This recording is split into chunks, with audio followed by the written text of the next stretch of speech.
Hey guys, Youngblood with you for your Summarize the Verse from November 10th and 11th. Starting off with Around the Verse, the design teams are currently working on 2.6 and Star Marine, and they just finished up the smaller map, the Damien map, and the art team is now working on kind of putting on some more finalizing touches there. The design team is now working on the Echo 11 larger map and is making adjustments, and when they're done, it'll be sent over to the art team. The animation team is still working on the different combat signals, the way you kind of identify to your teammates and make those hand motions and the emote system that's in place, specifically with things like how you control them, how you cancel them in case you need to start shooting somebody, and how you choose which ones you're going to be using. Arena Commander is having new AI profiles that are being tested specifically for the new mode, which is Pirate Swarm. Audio is working on that too, and that's actually a good piece of information for us because the audio team is typically the last one to actually touch it, so that new game mode may be fairly close.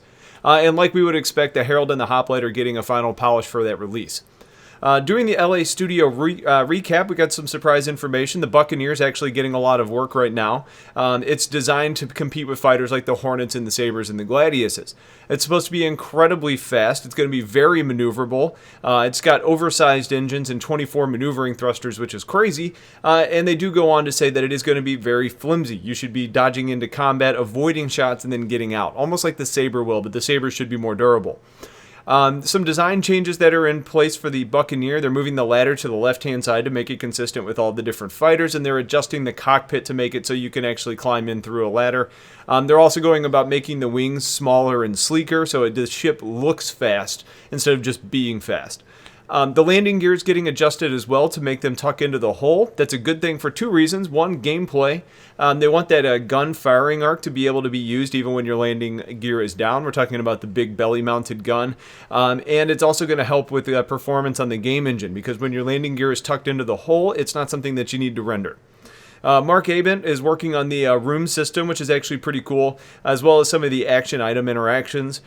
Things like depressurizing rooms and having the atmosphere actually change is in a very early iteration, but it's something they're doing. Being able to do things like destroying objects like doors or potentially even booby-trapping a door using something like the proximity sensor that they have in there. So if somebody walks by, the door opens, they get jettisoned into space. That's probably not a whole lot of things that we're going to see for a while, but that technology is being developed. Now, the character pipeline was talked about. Basically, it's a new system that it's allowing for material updates to be done to just one file and not the whole system overall, speeding up the process. It's basically less development time since those files and textures are going to apply in various different places, kind of like the ship pipeline that we've seen, basically just meaning faster development and changes. They're also working on creatures like the worm that we saw, as well as insects that are going to be populating different planets. And there's a lot of different details on how they make those design decisions, how they get into game. Basically, if you're kind of a honk for all that type of information and detail as far as how characters are created, it would be worth watching. Otherwise, it's very technical. Reverse the Verse really featured Corey Johnson and Forrest Stefan, artist for the game. Most of the questions here were very personal to start, so we're not going to cover those. It was things like, do you create art outside of the game in your spare time? What type of preference do you have? As far as the game is concerned, the new character creation is taking about 3 weeks from start to finish to get a new character created, and that includes all the development time for new materials that need to be done. The old approach to character creation took many months, up to 5, when you include the rework. So this is going to be a very much streamlined process that gets these things into the game much faster.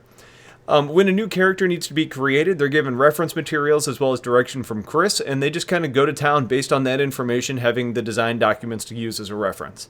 So that's your summary of the verse for the last 2 days. If you have questions, let me know. Otherwise, stay tuned for more. Have yourselves a wonderful day, and take care.